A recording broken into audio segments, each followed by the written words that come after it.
Good morning, brothers and sisters and friends and family. It's Friday. Let's pray for the day. Heavenly Father, thank you for getting us through this week, Father. Thank you for giving us the strength to get through all of the things we've gone through, Father. Thank you for your blessings of hope. Thank you for your blessings of love, Father. But mostly, thank you for the peace that you grant to us, Father. The peace that we don't understand, but we know that only comes from you, Father. For those who are traveling, please get them there safely, Father. And for those who have already gotten to where they're going, thank you for getting them there. Thank you for the Holy Spirit as it teaches us and guides us and helps us to get through things, Father. And most of all, we thank you for the sacrifice of your Son, Father, that we have hope for eternal life through him, Father.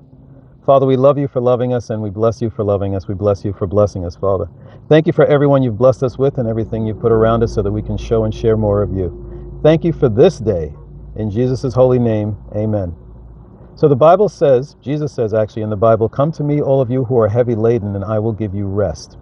Well, if you're going through things, are you a bit stressed into a new situation or maybe a new job or whatever?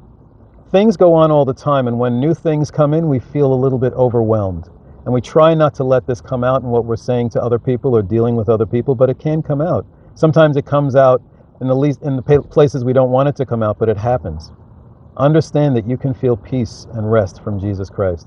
And you know what? Don't feel that you don't need to talk about things. You need to open up and get things off your chest and pray with people so that they will help you to feel better and understand this peace that is immeasurable. God bless you all. Have a great day. Jesus loves you all. These are his words.